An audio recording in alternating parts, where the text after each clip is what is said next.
ये टॉपिक है memorandum of association. Memorandum of association को MOA भी आप कह सकते हो, ठीक है। इसका इंट्रोडक्शन में पढ़ने लगी हूँ। इंट्रोडक्शन में आपको 3 पॉइंट्स बताए जाएंगे। यहाँ पे लिखा है there are 3 basic legal document issued by a company. जो कंपनीज होती हैं उनके अंदर ये 3 डॉक्यूमेंट्स होते हैं जो कि बहुत अहम या बहुत ही ज़रूरी रोल अदा करते हैं, ठीक है। सबसे पहले नंबर पे क्या आएगा? पहले नंबर पे आएगा मेमोरेंडम ऑफ एसोसिएशन। दूसरे नंबर पे article of association and prospectus. ये 3 चीज़ें हैं जो कि कंपनीज़ में हेल्प आउट करती हैं कंपनीज़ को चलाने में। अगर ये चीज़ें नहीं होंगी तो ज़ाहिर बात है कंपनी वर्क कैसे करेगी, क्योंकि इन्हीं 3 चीज़ों के अंदर आपको ये चीज़ बताई जाएगी कि कंपनी जो है किस तरह से चलनी चाहिए, कितने आप मेंबर्स रख सकते हो कंपनी के अंदर, कितने लोग आप रख सकते हो कंपनी को चलाने के लिए। वो जो भी प्रोसीजर्स हैं वो प्रोसीजर आपको तीनों में मिलेंगे। लेकिन इन सब में जो सबसे बड़ा रोल अदा होता है वो होता है मेमोरेंडम ऑफ एसोसिएशन का। मेमोरेंडम ऑफ एसोसिएशन के अंदर ही आर्टिकल ऑफ एसोसिएशन आएगा, प्रॉस्पेक्टस आएगी, यानी कि ये 2 चीज़ें मेमोरेंडम ऑफ एसोसिएशन के अंदर ही आएंगी। तो ये बात आपको यहाँ लिखी हुई मिली है। उसके बाद memorandum of association is one of the basic document of a company. मैंने पहले ही बता दिया था कि मेमोरेंडम ऑफ एसोसिएशन सबसे ज़रूरी है। तो मेमोरेंडम ऑफ एसोसिएशन सबसे बेसिक और ज़रूरी डॉक्यूमेंट होता है कंपनी का। It is known as the charter of the company. Charter of ये कंपनी का चार्टर होता है। चार्टर से मुराद जिसके अंदर सारी चीज़ें कंपनी के बारे में लिखी जाती हैं, यानी कि ये कंपनी चलेगी कैसे, इस कंपनी का नाम क्या है, इस कंपनी में क्या क्या काम किए जा रहे हैं।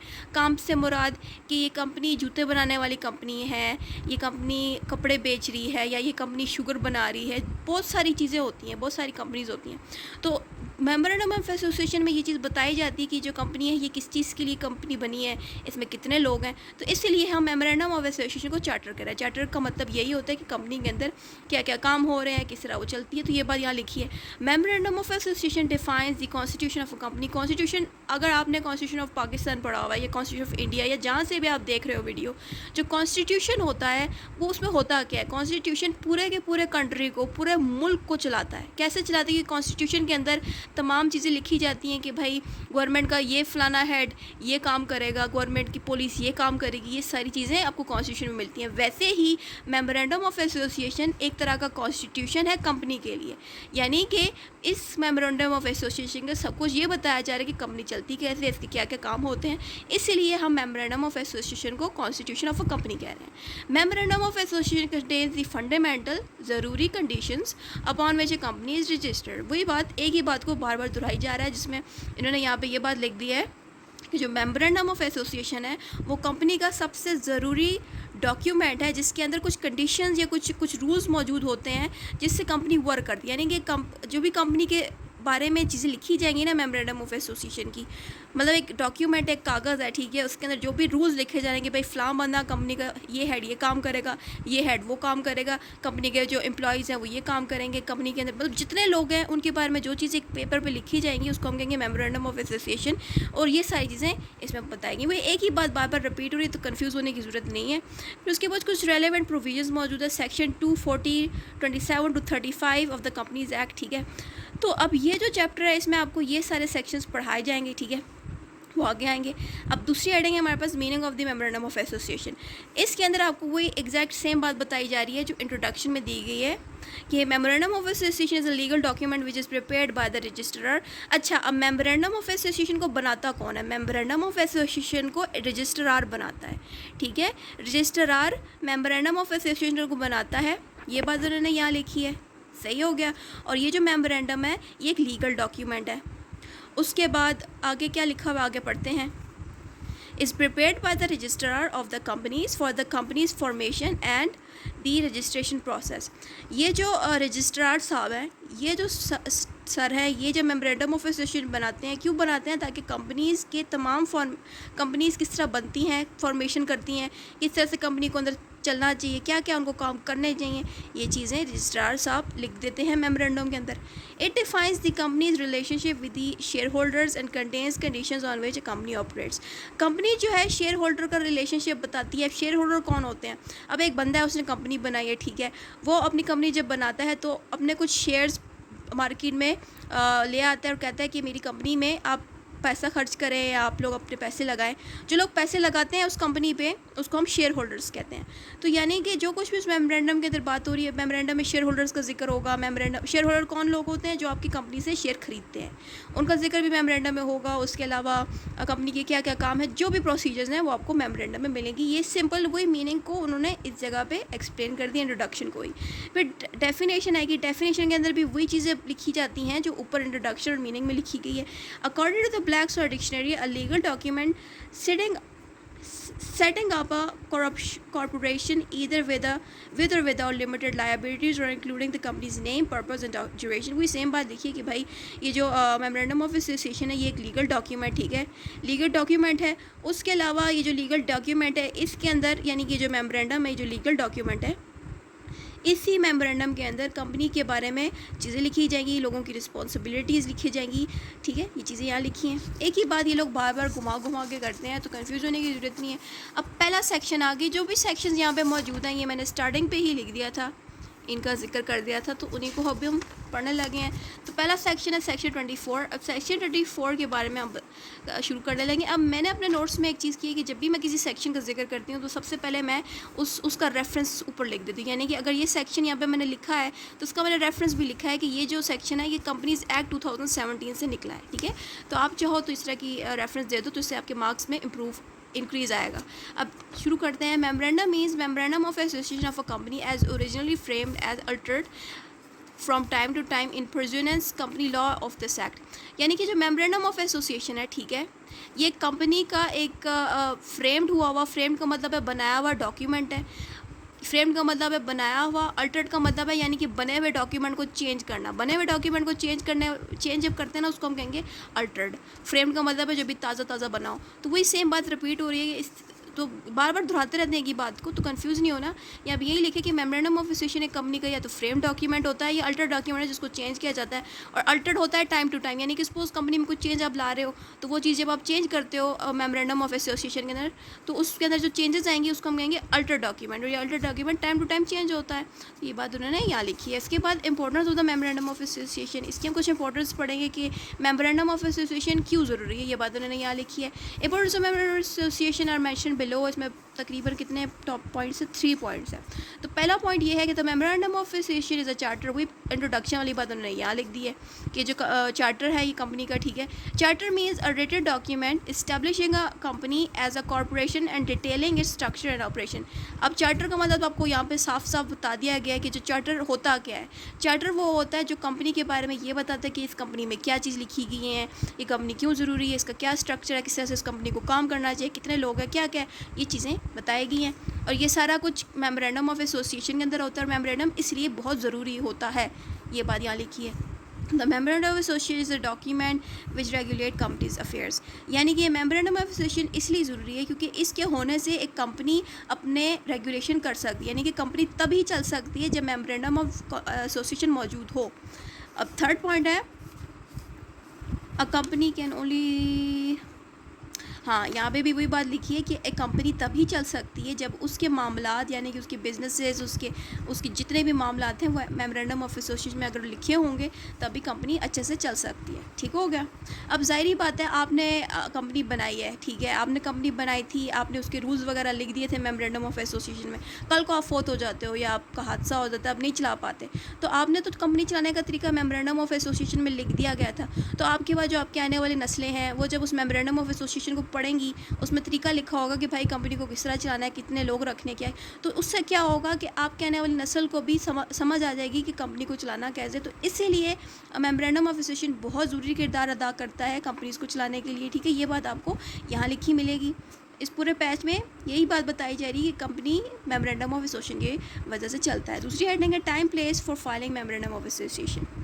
Memorandum of association is to be filed with registrar, यानी कि रजिस्ट्रार की मौजूदगी में आप जाके अपना मेमोरेंडम ऑफ एसोसिएशन के एक मेमोरेंडम ऑफ एसोसिएशन का डॉक्यूमेंट फाइल करा सकते हो at the time of formation of a company. यानी कि जब आपकी कंपनी बन रही हो फिर आपने करना ये है कि एक मेमोरेंडम ऑफ एसोसिएशन बनाना है। ठीक है, उस मेमोरेंडम ऑफ एसोसिएशन जैसे ही बन जाएगा आपने फिर रजिस्ट्रार के ऑफिस जाना है, उधर जाके उसको इस मेमोरेंडम को रजिस्टर कराना है। ठीक है, ये तभी होगा जब आपकी कंपनी बन रही होगी। ये बात उन्होंने यहाँ लिखी है।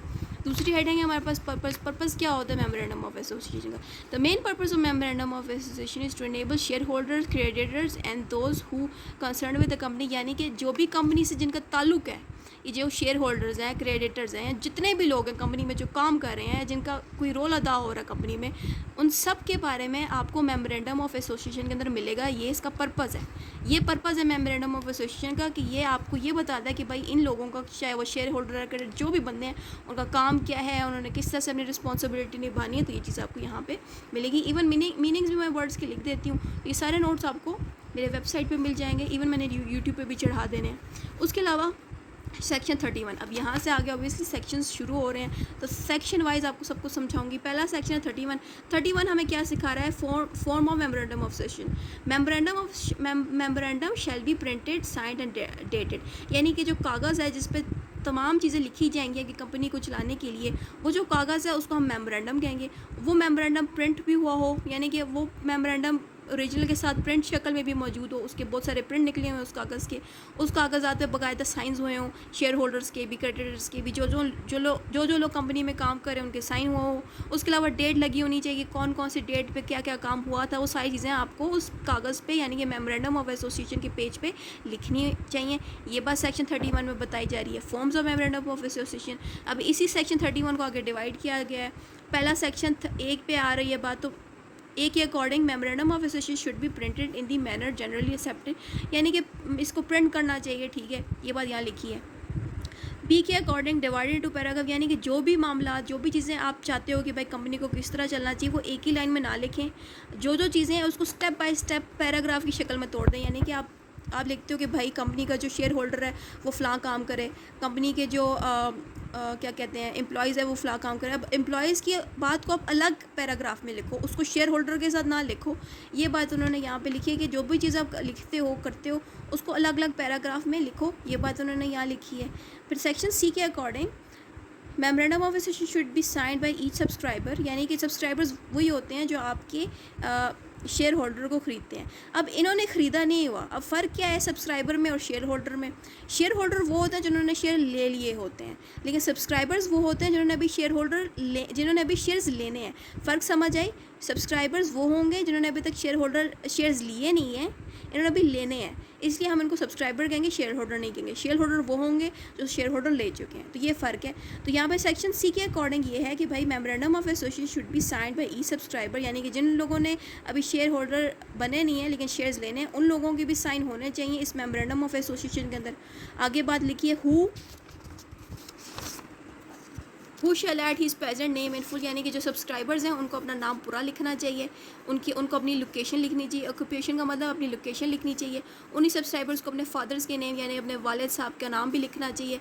और अगर वो सब्सक्राइबर मर्द नहीं है, कोई औरत है, कोई शादीशुदा औरत है या कोई बेवा औरत है जिसका हस्बैंड फौत हो चुका है, तो वो अगर औरतें भी, अगर ऑब्वियसली औरतें भी शेयर होल्डर्स बनती हैं, औरतें भी करती हैं बिज़नेस, तो ऐसी सिचुएशन में इन्होंने यह बताया कि जो शादीशुदा औरतें हैं या जिनके हस्बैंड्स फौत हो चुके हैं, उनको विडो कहते हैं, तो उनको अपने हस्बैंड के नाम और अपने मरे हुए हस्बैंड का नाम इस मेमोरेंडम ऑफ एसोसिएशन के अंदर लिखना होगा। उसके अलावा उनके हस्बैंड की नेशनैलिटी भी लिखनी पड़ेगी, उनके हस्बैंड कहाँ पहले रहते रहे हैं उनकी भी, उसके बारे में भी उनको यहाँ लिखना पड़ेगा memorandum of association.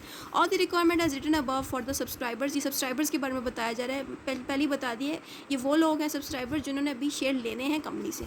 In the presence of a witness shall attest, अच्छा ये जितना भी वो फाइल करेंगे ना, जितनी भी चीज़ें लिखेंगे हस्बैंड के नाम, उनकी लोकेशन, ये सारा कुछ वो किसी विटनेस के सामने लिखेंगे, यानी कि वो कोई ऐसा विटनेस रखेंगे, विटनेस एक बंदा होगा जो गवाही देगा, ठीक है, तो उस विटनेस के सामने वो सारी चीज़ें लिखेंगे। फिर उसके बाद विटनेस खुद भी उस मेमोरेंडम ऑफ एसोसिएशन पे साइन करेगा कि भाई ये सारा कुछ मेरे सामने से लिखा है, फिल किया डॉक्यूमेंट। तो ये बात उन्होंने यहाँ लिखी है, बहुत आसान सी बातें समझा दी। उसके बाद सेक्शन डी के according memorandum of association should be dated, यानी कि वो पिछली बात ही लिखी कि मेमोरेंडम ऑफ एसोसिएशन में जो भी आप चेंजेस लाते हो या जिस भी वक्त में आप उस मेमोरेंडम ऑफ एसोसिएशन को लिखते हो उसकी डेट लगी होनी चाहिए, ठीक हो गया। उसके बाद सेक्शन 27 शुरू हो जाता है। Section 27 deals with the memorandum of association with limited company limited. अच्छा, अब सेक्शन 27 जो है लिमिटेड कंपनीज़ को डील करता है, ठीक है। अब आगे जो सेक्शंस आएंगे उसमें अनलिमिटेड कंपनी भी आएगी, कंपनी लिमिटेड बाय गारंटी भी आएगी, तो फ़र्क आएंगे, ठीक है। तो जो सेक्शन 27 है वो लिमिटेड कंपनीज़ को डील कर रहा है, ठीक हो गया। अब ये जितना भी मैं पढ़ने लगी हूँ ये मैं लिमिटेड कंपनी के बारे में पढ़ी हूँ, सही है। अब पढ़ते हैं। पहला सेक्शन है ए, इसी सेक्शन को आगे डिवाइड किया जा रहा है। अब ए के अकॉर्डिंग ए में क्या है, name of the company with words limited as last. अब इसमें ये बताया जा रहा है कि अगर आपकी कंपनी लिमिटेड है तो आपने अपने कंपनी के साथ लिमिटेड का नाम लिखना है आखिर में, ये बात उन्होंने ए में बताई है। इसको फिर ए को ही आगे मैंने एक्सप्लेन किया है। फॉर पब्लिक कंपनी, यानी कि अगर आपकी कंपनी पब्लिक है, ठीक है, तो पब्लिक में किस तरह से आप लिमिटेड लिखोगे, यहाँ पे एग्जांपल दिए देखें, पब्लिक लिमिटेड कंपनी, यानी कि अगर आपकी कंपनी पब्लिक कंपनी है उसके साथ आप अगर लिमिटेड, आपकी कंपनी लिमिटेड है तो पब्लिक के साथ आप लिमिटेड जोड़ के इस तरह लिखोगे, पब्लिक लिमिटेड कंपनी, जिसको हम कहेंगे PLC। ठीक हो गया, PLD है जो भी था। उसके बाद फिर दूसरा पॉइंट है प्राइवेट कंपनी, पहले पब्लिक, तो प्राइवेट कंपनी, तो प्राइवेट में किस तरह से आएगा, प्राइवेट लिमिटेड कंपनी। ठीक हो गया, इस सेक्शन 27A को ही एक्सप्लेन किया जा रहा है। लेकिन अगर आप single member company, single member company कौन सी होती है, जिसका एक ही ओनर होता है, वही शेयर होल्डर होता है, और सिंगल मेंबर कंपनी में होता ही है कि घर के लोग ही उसके ओनर बनते हैं, मतलब कि आप बाहर से नहीं आ सकते। अब पब्लिक कंपनी में ये होता है कि पब्लिक कंपनी में आप अननोन लोगों को भी अपना पार्टनर बना सकते हो, अपना शेयर होल्डर बना सकते हो। प्राइवेट कंपनी में ये होता है कि घर के लोग ही 90% कंपनी में इन्वॉल्व होते हैं, बाहर के लोग नहीं आते। लेकिन सिंगल मेंबर कंपनी में ये होता है कि इसमें जो ओनर होता है और मोस्टली जो शेयर होल्डर होता है वो मोस्टली एक ही होता है। तो ये बात यहाँ पे बताइए। तो सिंगल मेंबर कंपनी में लिमिटेड आखिर में आएगा, आपने यूँ लिखना single member company private limited, इस तरह से लिखा होगा। एक्चुअली इस बात ये हो ही जा रही है कि जो सेक्शन 27 है इसमें बस इतना बताया जा रहा है कि आपको पब्लिक, प्राइवेट और सिंगल मेंबर कंपनी में लिमिटेड का लफ्ज़ कैसे लिखना है, बस ये बात उन्होंने इन 3 पॉइंट्स में लिख दी है। बहुत आसान है, आप कर लोगे। उसके बाद सेक्शन A2 की बात हो रही है, registered office of the company. इसमें आपको registered office of the company बताया जा रहा है, यानी कि आपका जो मेमोरेंडम ऑफ एसोसिएशन है उसको आप जब रजिस्टर करवाते हो रजिस्ट्रार के थ्रू, तो वो जो कंपनी है, वो जो रजिस्ट्रार का जो ऑफिस है, उस ऑफिस के बारे में भी आपने बताना होगा मेमोरेंडम ऑफ एसोसिएशन के अंदर। यहाँ पे लिखा है, in the case of company limited by shares the address of the office of the company shall be mentioned in the memorandum of association whether registrar office is in the province और capital of Pakistan the address will added in the, यानी कि company जो बनी हुई है उसकी location भी आपने मेमोरेंडम में लिखनी है। उसके अलावा जहाँ पे वो रजिस्टर, जिस जगह से आपने अपनी कंपनी के डॉक्यूमेंट को रजिस्टर कराया उस जगह के बारे में भी आपको यहाँ पे लिखना पड़ेगा। ये बात उन्होंने यहाँ लिखी है, ठीक है। अच्छा, जो सेक्शन आपको मुश्किल लग रहा है बेशक स्किप कर देना, ठीक है। उसके अलावा सेक्शन A3 के according principal line of the business. Principal line का मतलब क्या होता है, यानी कि आपने अपनी कंपनी किस मकसद के लिए खोली है उसको हम कहेंगे प्रिंसिपल लाइन। यानी कि आपने कंपनी जूते बनाने के लिए खोली है, आपने अपनी कंपनी गाड़ियों के लिए खोली है, गाड़ियों के शोरूम की वजह से खोली है, तो जो रीज़न है ना कंपनी को बनाने के लिए कि गाड़ी के लिए बनाई है या आपने जूतों की बनाई है, तो वो उसको हम कहेंगे प्रिंसिपल लाइन। समझ आ गया। तो इसमें आपको सेक्शन इसको समझाऊंगे आगे। The company shall contain their memorandum of association and the serial number 1 of the object of memorandum of association shall be treated as the principal line of the business. यानी कि जो मेमोरेंडम ऑफ एसोसिएशन का जो serial number 1 बनेगा, यानी ये जिस कागज़ पे मेमोरेंडम, जो कागज़ है जिस पे कंपनी के बारे में सारा कुछ लिखा होगा, उस कागज़ के अंदर जो सीरियल नंबर 1 होगा वही सीरियल नंबर 1 जो है business line of principal line of business होगा। यानी कि उसी सीरियल लाइन के अंदर ये चीज़ लिखी होगी प्रिंसिपल लाइन ऑफ बिजनेस, यानी कि उसी सीरियल नंबर 1 के अंदर ये लिखा जाएगा कि ये जूतों की कंपनी है या ये गाड़ी की कंपनी है। ये चीज़ आपको इसमें लिखी मिलेगी। अब एक बात आपको बता दूँ, ये जितना भी मैं आपको पढ़ा रही हूँ ना, ये बार बार रिपीट होगा इसके अगले सेक्शंस में। ये है लेंथी, लेकिन इसमें रिपीट होने की वजह से ये टॉपिक आसान हो जाता है। ये कुछ खास सीक्रेट्स है मैं बता रही हूँ कि कई सारे स्टूडेंट इस टॉपिक को स्किप कर देते हैं लेंथी होने की वजह से। ऐसा कोई सीन नहीं है। ये चीज़ें जो यहाँ पे लिखी गई हैं अगले अनलिमिटेड कंपनीज एंड शेयर के अंदर भी आएंगी। एग्जैक्ट सेम वर्ड्स, बस 2-4 लाइनें चेंज होंगी। सही है, तो ये मुश्किल टॉपिक नहीं है। दूसरा पॉइंट इसका, ये जो मैं जितना भी पढ़ी हूँ ये पिछला सेक्शन का ही पढ़ी हूँ, ठीक है।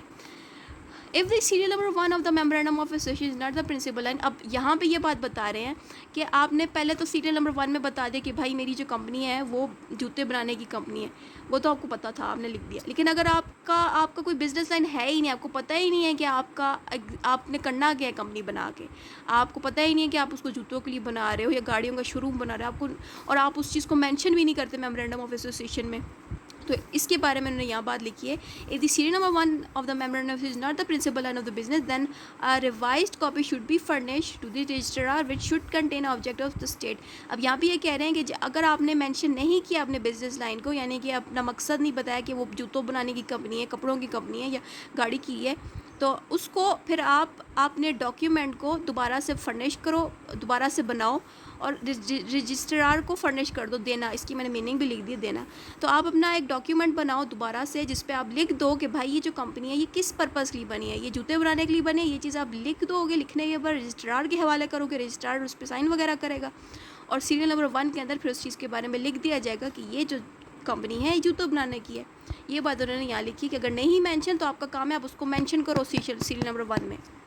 थर्ड पॉइंट है, the existing companies or the companies formed want to carry or start their business need license or registration, permission or approval, then they have to mention this under required law। यानी कि अगर आपने अब suppose जूते बनाने वाली company है या कोई भी कंपनी है, वो जब कोई काम शुरू करना चाहती है तो उसको शुरू करने के लिए उसको उस कंपनी के ओनर को एक लाइसेंस चाहिए होता है, एक परमिशन चाहिए होती है कंपनी को चलाने की। तो वो जो परमिशन आप लेते हो या लाइसेंस लेते हो या अप्रूवल लेते हो, उसके बारे में आपको मेमोरेंडम ऑफ एसोसिएशन के अंदर उसका जिक्र करना पड़ेगा। आपको बताना पड़ेगा कि इस काम के लिए मैंने परमिशन ली हुई है, ये आपको मेमोरेंडम में लिखना होगा। कुछ तरीके बताएं कि कंपनी को चलाया कैसे जाता है। सेक्शन अगला जो सेक्शन है, in the case of a company limited by share, an undertaking must also be attached with the memorandum of association। अच्छा, अब अंडरटेकिंग क्या चीज़ होती है? अंडरटेकिंग एक कागज़ होता है जो कोर्ट में मौजूद होता है। कोर्ट में एक कागज़ होता है जिसमें इस चीज़ की इजाज़त लिखी जाती है कि भाई ये कंपनी ठीक है, इसमें कोई मसला तो नहीं है। वो लिखा लिखाया कागज़ जो है कोर्ट में मिल जाएगा, उसको हम कहेंगे अंडरटेकिंग। वो कागज़ आपने कोर्ट से ले लेना है, उसको भी आपने मेमोरेंडम ऑफ एसोसिएशन के साथ अटैच कर देना है, स्टेपल कर देना है। एक नीचे मेमोरेंडम ऑफ एसोसिएशन होगा, उसके ऊपर अंडरटेकिंग लगा दो कि अंडरटेकिंग एक कागज़ होगा जो आपको कोर्ट देगी कि भाई आपकी कंपनी ठीक है, कंपनी में कोई मसला नहीं है। ये बात उन्होंने यहाँ लिखी है कि जो अंडरटेकिंग है वो आपको मेमोरेंडम ऑफ एसोसिएशन के साथ लगा के उसको रजिस्टर करना है। फिर दूसरी पॉइंट में लिखी है लायबिलिटीज़ ऑफ द मेंबर, यानी कि जो भी कंपनी के अंदर जो मेंबर्स काम कर रहे होते हैं उनकी रिस्पॉन्सिबिलिटीज़ भी आपको मेमोरेंडम ऑफ एसोसिएशन के अंदर लिख देनी चाहिए। तो लायबिलिटीज़ को हम कहते हैं रिस्पॉन्सिबिलिटीज़। ये बात इन्होंने यहाँ पे लिखी, in the case of company limited by shares the memorandum shall state that the liabilities of the member is limited. यानी कि जो कंपनी के जो मेंबर्स हैं उनकी जो रिस्पॉन्सिबिलिटीज़ है यानी कि लायबिलिटीज़ हैं वो लिमिटेड है, यानी कि वो ज़रूरत से ज़्यादा कोई काम नहीं करते। जो चीज़ें उनके बारे में लिख दी गई हैं ना मेमोरेंडम ऑफ एसोसिएशन कि फ़लाँ बंदे ने फ़लाँ काम करना है, उनको मेंबर्स को वही काम करना पड़ेगा जो मेमोरेंडम ऑफ एसोसिएशन में उनके बारे में उनके काम के बारे में लिख दिया जाएगा। ये बात उन्होंने यहाँ लिखी हुई है, ठीक है। अब मैं एक चीज़ बताऊँ, अगले सेक्शन में जब मैं जाऊँगी ना, जो आएंगे जिनमें गारंटी आएगी या जिसमें अनलिमिटेड आएगा, उनके अंदर एग्जैक्ट सेम इंग्लिश यही लिखी जाएगी, लेकिन लिमिटेड की जगह अनलिमिटेड आ जाएगा और उसकी जगह और कुछ पॉइंट्स में गारंटी आ जाएगा। तो जब मैं आगे पढ़ती जाऊंगी तो एक ही बात को उसमें रिपीट किया जाएगा। उस वजह से ये टॉपिक बहुत आसान है, दोबारा इसलिए बताया ताकि आप कंफ्यूज्ड ना हो। उसके बाद तो दूसरा है अमाउंट ऑफ शेयर कैपिटल, यानी कि कंपनी के अंदर कुछ अमाउंट होती है शेयर कैपिटल की, यानी कि जब कोई कंपनी जब बनाता है तो जो भी वो शेयर्स भेजता है, जब वो शेयर्स बेच देगा ना, फिर उसकी जो अमाउंट होगी उसको हम उसके बारे में उन्होंने यहाँ पे लिखा है। अब पढ़ते हैं, इन the case of company limited by shares the memorandum of association state the amount of share capital and division of the share is fixed amount and the number of shares taken by each subscriber. यानी कि जो वो shares बेच रहे हैं company वाले, उसकी रकम फिक्स्ड होनी चाहिए। यानी कि एक शेयर है 2 लाख का, तो वही 2 लाख का शेयर दूसरे बंदे को भी 2 लाख का ही मिलेगा। ये बात उन्होंने यहाँ लिखी कि आपकी जो कंपनी की जो शेयर्स हैं उसकी अमाउंट भी आप मेमोरेंडम ऑफ एसोसिएशन में ऐड करें। ये बात यहाँ लिखी है और यहाँ पे यही लिखा है कि जो अमाउंट आप ऐड करोगे उसी अमाउंट पे आपने तमाम सब्सक्राइबर्स को देना। सब्सक्राइबर्स वो लोग होते हैं जिन्होंने अभी तक शेयर ख़रीदा नहीं होता लेकिन ख़रीदने की ऑफ़र दी होती कि भाई ये शेयर मुझे दो।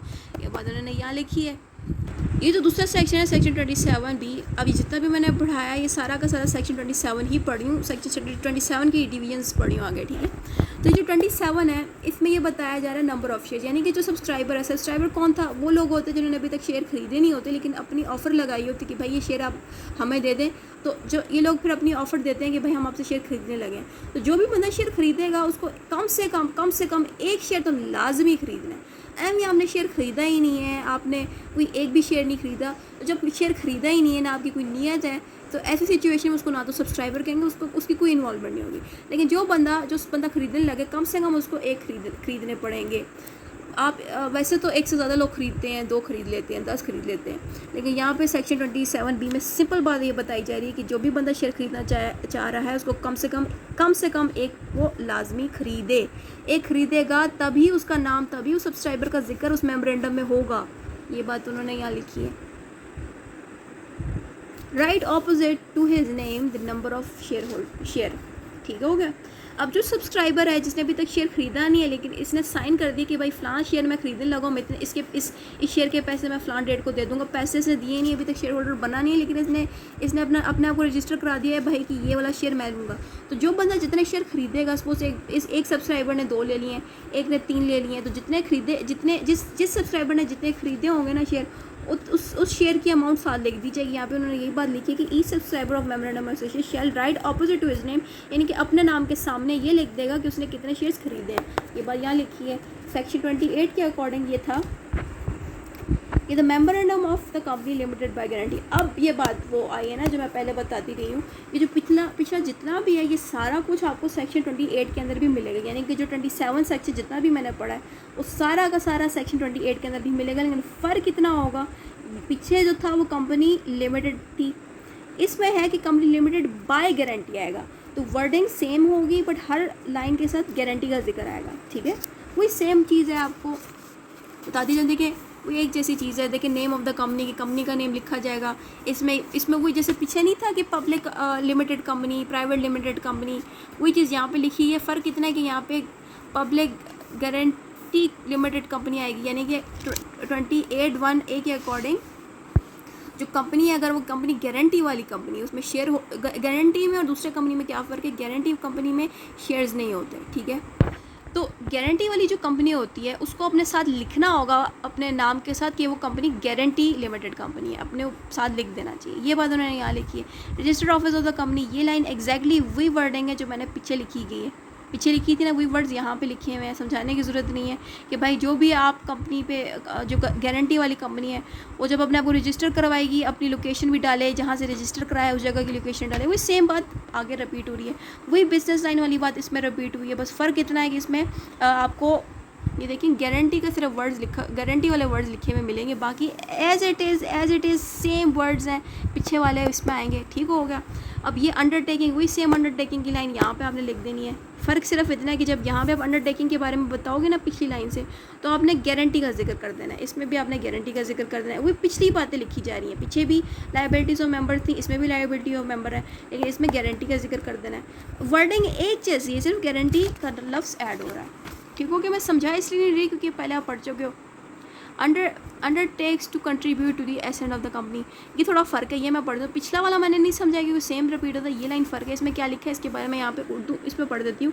जो मेंबर्स गारंटीड कंपनी से शेयर लेते हैं तो पैसे देंगे और उस अमाउंट के बारे में एसेंट यानी साइन करेंगे, यानी कि जो भी गारंटी की कंपनी के अंदर जो लोग पार्टिसिपेट करेंगे, इसमें शेयर्स का सीन नहीं होता, लेकिन इसमें जो कंपनी गारंटीड होती है उसके अंदर जो लोग भी पार्टिसिपेट करते हैं, काम करना चाह रहे होते हैं, तो वो लोग अपने बारे में उस कंपनी के मेमोरेंडम में लिखेंगे और साइन वगैरह करेंगे। वही सेम बात है, उसको थोड़ा उन्होंने वर्डिंग्स चेंज करके लिख दिया कि वो जो लोग पार्टिसिपेट करना चाहते हैं कंपनी के अंदर वो अपना एसेंट करें, यानी कि साइन करें। एसेंट का मतलब है सिग्नेचर देना, अप्रूव उस पर लिख देना मेमोरेंडम में कि भाई हम आपकी गारंटी कंपनी के साथ काम करना चाह रहे हैं। अमाउंट ऑफ शेयर कैपिटल कोई पिछली बात है यहाँ पे लिख दी गई है, तो इसमें थोड़ा वर्डिंग्स चेंज है। In the case of company limited by guarantee the memorandum of shall state the amount of the share capital with which the company proposes.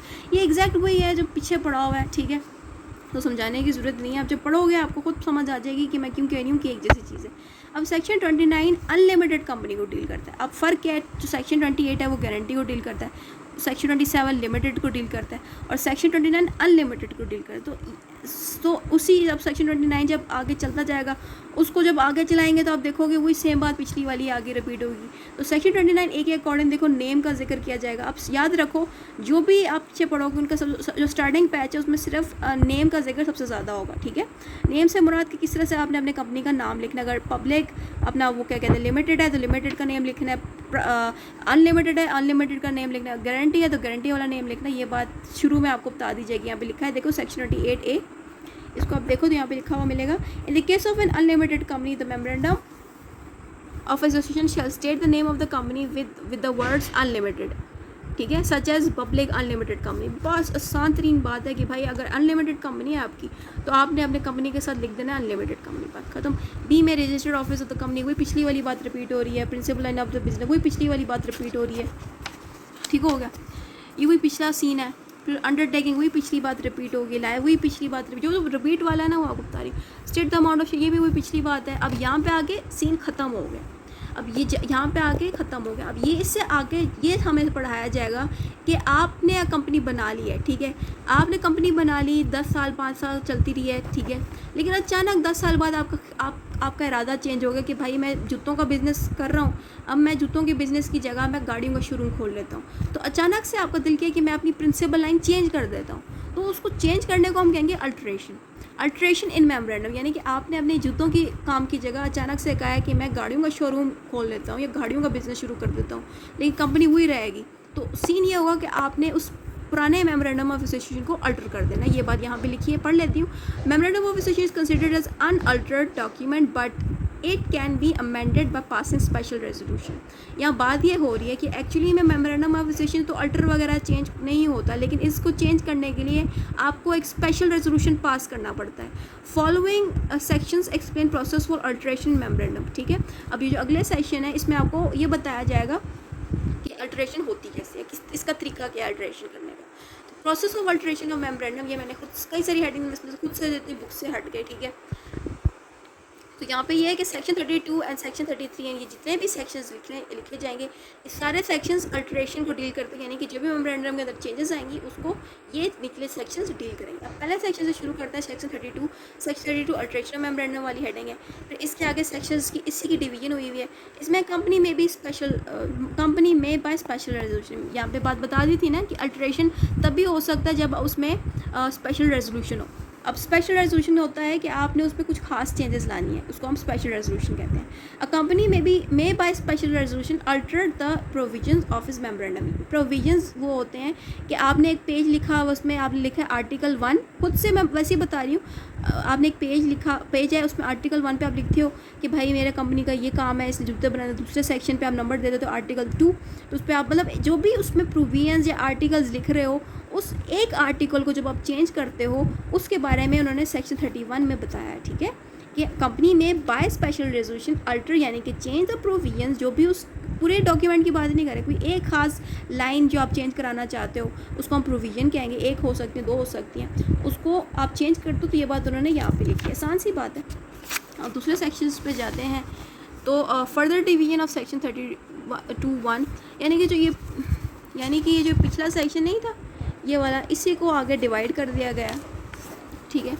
तो उसकी डिवीजन्स लिखी हैं। तो ए, इसका 31 का ए मैं पढ़ने लगी हूँ। तो 31 के ए के अकॉर्डिंग कंपनी में पर special resolution change the place of his registration office. अच्छा, अब सपोज एक बंदा रहता था उसमें पेशावर में, ठीक है, पेशावर एक अलग से प्रोविंस है, ठीक है, सॉरी वो है क्या कहते हैं उसको, KPK की कैटेगरी में रखेंगे, और जो लाहौर है उसको पंजाब की कैटेगरी में रखेंगे। एक बंदा सपोज पेशावर रहता था, उसने पेशावर के रजिस्ट्रेशन ऑफिस अपनी कंपनी रजिस्टर कराई है।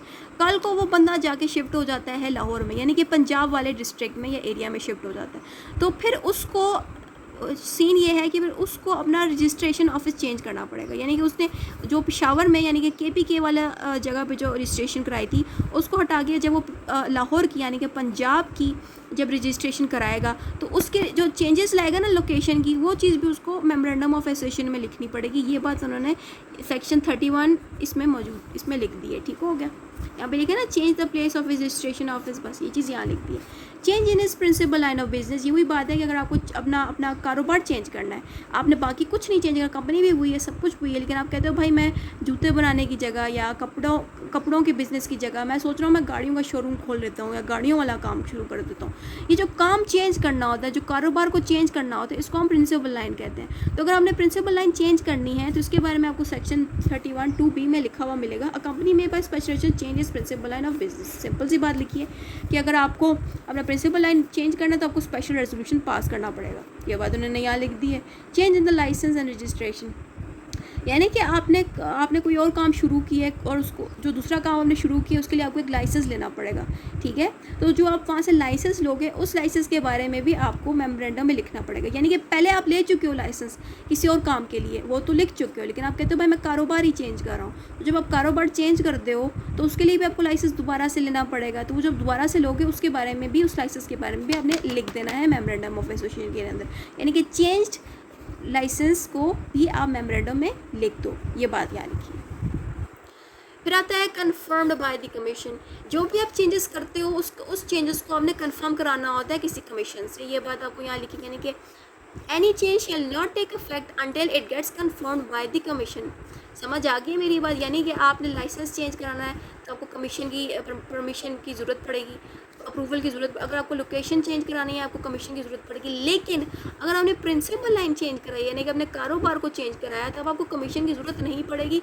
कमीशन की ज़रूरत तब पड़ती है जब आप लोकेशन चेंज कर रहे हो या अपनी लाइसेंस चेंज कर रहे हो।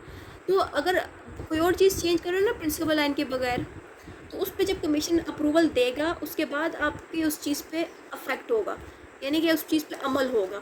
लेकिन अगर आपने प्रिंसिपल लाइन चेंज की, यानी कि अपने कारोबार को चेंज किया, तो ऐसी सिचुएशन में आपको कमीशन की परमिशन की ज़रूरत नहीं पड़ेगी। कारोबार जैसे आप चेंज करोगे तो वो कारोबार पे इफेक्ट कर दिया जाएगा, यानी कि आप अपने कारोबार के अकॉर्डिंग काम कर सकते हो, आपको कमीशन की अप्रूवल की ज़रूरत नहीं पड़ेगी। ये बात उन्होंने यहाँ लिखी है। Copy of the order confirming the alteration forwarded to the company.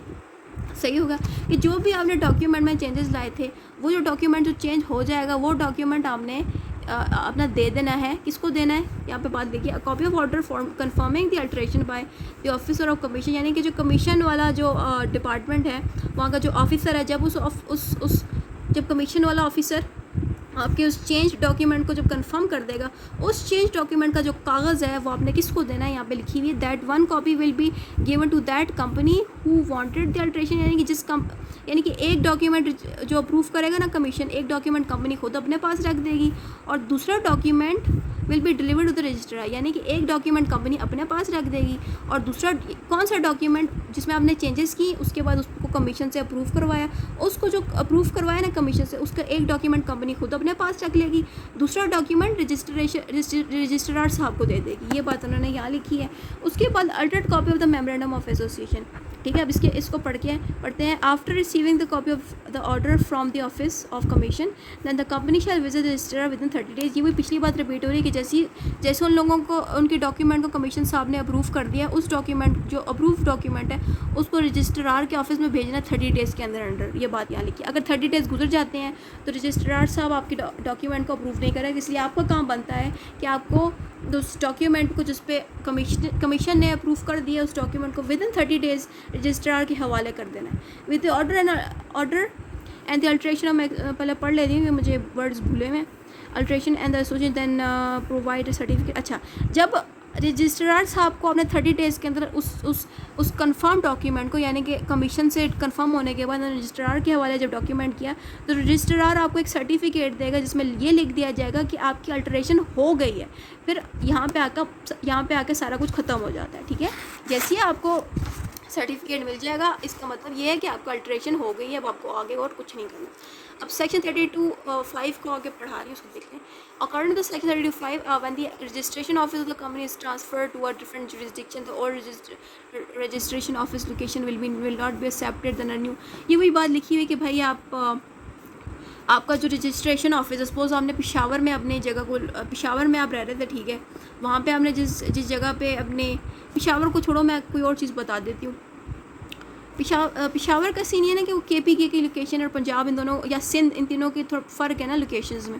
Suppose आप कराची रह रहे हो, ठीक है, आपकी लोकेशन होगी सिंध, ठीक है, तो आप कराची रह रहे हो, आपकी लोकेशन सिंध है, सिंध में आपने कंपनी बनाई थी, वहाँ का जो रजिस्ट्रेशन ऑफिस है जहाँ से आपने अपनी कंपनी को रजिस्टर कराया था, वो रजिस्ट्रेशन ऑफिस उठ के लाहौर चला गया, वहाँ पे कोई है ही नहीं। फिर आप करोगे ये कि जिस रजिस्ट्रेशन ऑफिस की जो लोकेशन बदल जाएगी, उस बदले हुए लोकेशन में आपने पहले खुद जाना है, वहाँ से जाके अपने आप को फिर रजिस्टर कराना है। फिर उस जगह पे, यानी कि आपने सिंध से उठ के लाहौर गए हो, पंजाब आए हो, सिंध से पंजाब जब आप आए हो वहाँ पे पंजाब की रजिस्ट्रेशन ऑफिस के बारे में आपको यहाँ पे लिखना होगा और वहाँ पे जाके आपको अपने आप को रजिस्टर कराना होगा।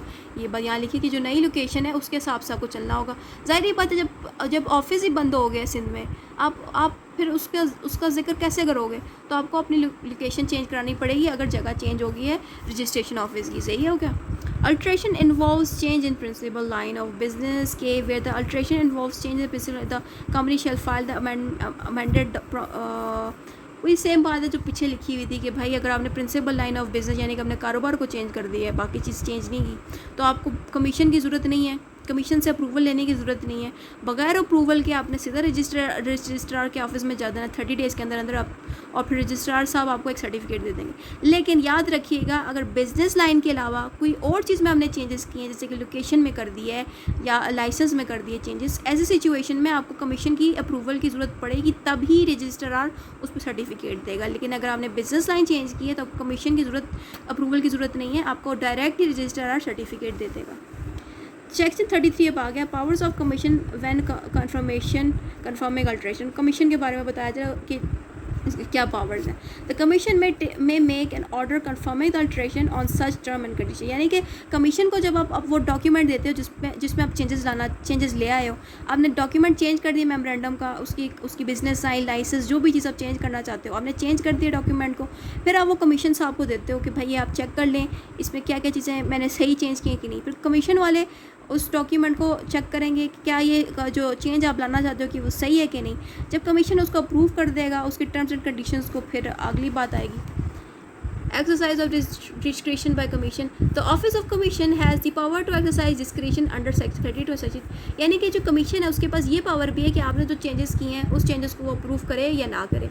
कमीशन के पास ये पावर भी है कि आपने जो चेंजेस किए हैं उसमें थोड़ी अमेंडमेंट कर सकता है, नहीं कर सकता, ये भी इन्होंने यहाँ पे लिखी है। ठीक है,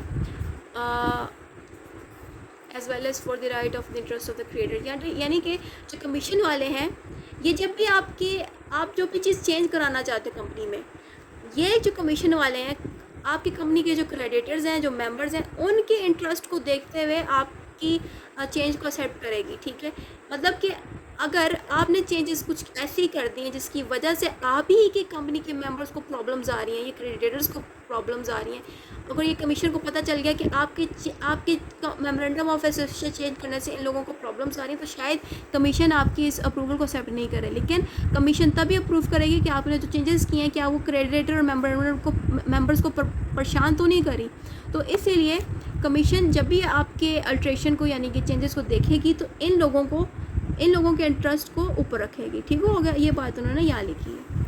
फिर आता है इफेक्ट्स ऑफ अल्ट्रेशन। इफेक्ट्स क्या होते हैं अल्ट्रेशन करने से, ये बात यहाँ लिखी है कि क्या असर पड़ेगा जब आप मेमोरेंडम को चेंज करोगे थोड़ा बहुत। Alteration will not affect the members of the company, that means members of the company shall not be bound by any alteration made in the memorandum और article, but it will affect only a shares on liability if it will alter, यानी कि members पे कोई effect नहीं पड़ेगा, जो लोग काम कर रहे हैं उन पे नहीं पड़ेगा, लेकिन जो कंपनी के जो शेयर्स हैं उन पे शायद थोड़ा बहुत फ़र्क पड़ जाए, ये बात यहाँ लिखती है। ठीक है, अब clauses of memorandum of association शुरू हो गए हैं। 6 क्लॉजेज हैं। अब इन क्लॉजेज का हम जिक्र करेंगे कि ये है क्या। पहला क्लॉज है नेम क्लॉज। ठीक है, अब नेम क्लॉज में क्या लिखा जा रहा है कि this clause states the name of the company. सीधी बात है कि आप ये जो क्लॉज है ये कंपनी का नेम के बारे में हमें बता रहा है, वो इंग्लिश यहाँ पे लिखी है, जब आप पढ़ोगे आप खुद समझ आ जाएगी। ठीक है, अब इसमें एक और बात भी बताएगी कि नेम क्लॉज में कुछ सख्तियाँ भी लिखी कि it should not resemble the name of any other company, यानी कि आप किसी का नाम चोरी नहीं कर सकते। ठीक है, तो वो कौन कौन से नाम है जो आप चोरी नहीं कर सकते, वो नाम यहाँ पे आपको मिल जाएंगे। यहाँ पे लिखिए रजिस्टर, एक सेकेंड जरा, हाँ ये है वो नाम जो आप नहीं अपने कंपनीज पे यूज़ कर सकते। Royal imperial state reserve bank municipal charter, ये वो नाम है जो आप नहीं चोरी कर सकते। लेकिन अगर आपको ये नेम लगाने हैं अपने कंपनी के साथ तो आपको परमिशन लेनी पड़ेगी कमीशन से। सपोज़ आप कहते हो कि भाई मेरी कंपनी के साथ ये नाम लग जाए, तो आपको कमीशन वालों के पास जाके खुद परमिशन लेनी पड़ेगी ये नाम रखने के लिए।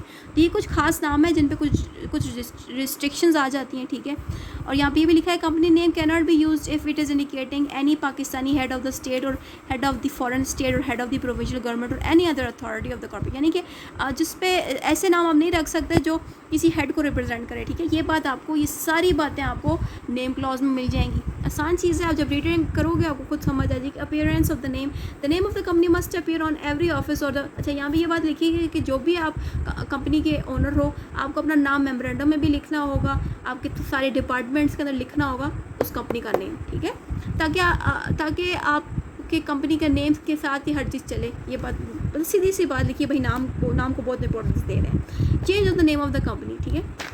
According to Section 12 of the Companies Act, the name of the company can be changed at any time with the help of following conditions.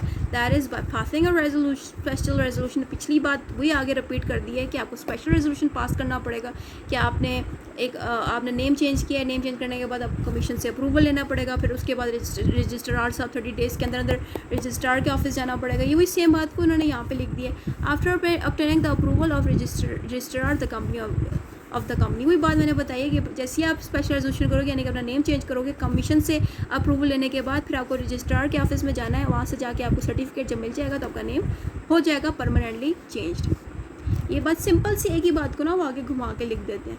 Registration the change of the name and effects. Name change करने से क्या effect पड़ेगा, यहाँ पे लिखा है section 13 of the company of this provides registration of change of the name and effects.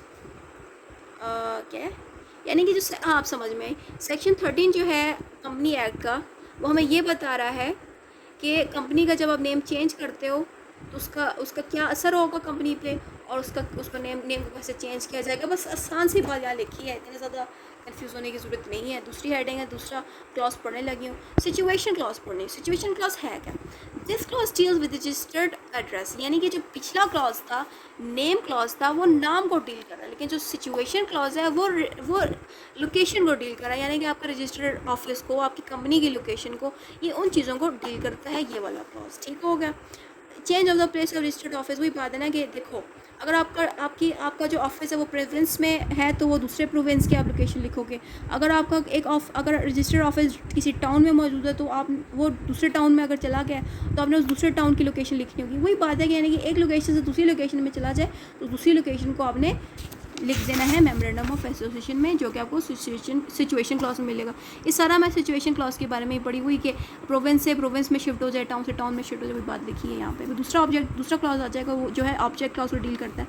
This clause deals with the objects of the company and defines the purposes for which the company is being established. यानी कि ये जो object clause है, ये इस clause में हमें ये बताया जाता है। अब आपको फ़र्क पता चल गया ना, नेम क्लॉज नाम को डील करता है, सिचुएशन क्लॉज लोकेशन को डील करता है, और ऑब्जेक्ट क्लॉज हमें ये सिखा रहा है कि कंपनी में क्या क्या काम हो रहा है, कंपनी के तमाम मामला किस तरह से चल रहे हैं, ये चीज़ें हमें ऑब्जेक्ट क्लॉज में मिलेंगी। इसमें मिलेगा कि एक्ट और outside the object effect of going against the law, यानी कि जो भी कंपनी में काम हो रहा है वो लॉ के अकॉर्डिंग होना चाहिए, कोई भी लॉ के खिलाफ नहीं होना चाहिए, कोई ऐसा इलीगल काम आप नहीं कर सकते कंपनी में, यानी कि अब ड्रग्स वाला काम या कोई गलत काम आप कंपनी में नहीं कर सकते। उसके अलावा कंपनी के तमाम मामलों को डील करता है ये क्लॉज। ठीक है, तो इसी क्लॉज के बारे में आपको यहाँ पे बताया जा रहा है। ठीक है, पढ़ देती हूँ इन दोनों पॉइंट्स को जो कि ऑब्जेक्ट क्लॉज का पार्ट है। This clause restricts the company to do anything outside the power of specified object, यानी कि आपके मेमोरेंडम ऑफ एसोसिएशन में कंपनी को चलाने का एक खास तरीका लिखा गया था, उस तरीके से हट के आप कोई एक्स्ट्रा काम करते हो तो ऐसी सिचुएशन पे आपको कंपनी से निकाल भी सकते हैं। ये बात यहाँ लिखी है। Effects of going against the law, यानी कि आपने लॉ, कंपनी का लॉ एक प्रॉपर उसका एक बना हुआ है, उसके खिलाफ आप जा रहे हो तो आपको कंपनी से निकाल दिया जाएगा। और सपोज़ आप कंपनी के ओनर हो, आपने ही कोई गड़बड़ कर दी है और आपने कोई ऐसा काम शुरू कर दिया, ऐसा कारोबार शुरू कर दिया जो कि लॉ के ख़िलाफ़ हो। कौन से कारोबार लॉ के ख़िलाफ़ हो सकते हैं? ड्रग्स हो सकते हैं, स्मगलिंग हो सकती है, गलत चीज़ हो सकती है जो कि मुल्क के लॉ के ख़िलाफ़ है। ऐसी सिचुएशन में भी आपकी कंपनी पे रिस्ट्रिक्शंस लग सकती हैं, आपकी कंपनी को बंद भी किया जा सकता है। तो ये सारा चीज़ें ऑब्जेक्ट क्लॉज में थी। अब आती है लायबिलिटीज़ क्लॉज। लायबिलिटीज़ क्लॉज का मतलब, लायबिलिटी का मतलब मैं पहले ही बता चुकी, रिस्पॉन्सिबिलिटीज़ को कहते हैं। यानी कि आपकी कंपनी के जो मेंबर्स हैं उनकी क्या क्या रिस्पॉन्सिबिलिटीज़ हैं, आपकी कंपनी के डायरेक्टर्स की क्या रिस्पॉन्सिबिलिटीज़ है, आपकी कंपनी के शेयर होल्डर्स की क्या रिस्पॉन्सिबिलिटीज़ हैं, वो चीज़ें आपको इस ऑब्जेक्ट लायबिलिटी क्लॉज में मिलेंगी। कैपिटल क्लॉज में क्या होता है? This clause deals with the capital share of the company, यानी कि आपकी कंपनी के जो शेयर्स होते हैं उसको ये क्लॉज डील करती है।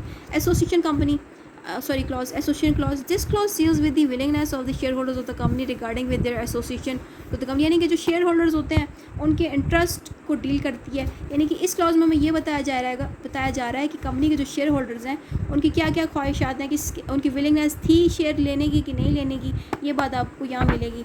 फिर सिग्नेचर हो जाएगा। इसमें सिग्नेचर की हेडिंग आई है कि signature and attestation. Each shareholder is liable to sign the memorandum, यानी कि जो शेयर होल्डर है जिन्होंने शेयर खरीद लिए उस कंपनी पे, उस शेयर होल्डर की रिस्पॉन्सिबिलिटी है, लायबिलिटी का मतलब रिस्पॉन्सिबिलिटी है या ड्यूटी है कि वो साइन करें मेमोरेंडम ऑफ एसोसिएशन पे कि भाई हमने ये शेयर्स ले लिए हैं, हमारा नाम आप ऐड कर दें। तो अटेस्टेशन एंड साइन इसी को ही कहते हैं, ठीक है। बस आई थिंक टॉपिक ख़त्म हो गया, इतना ही था।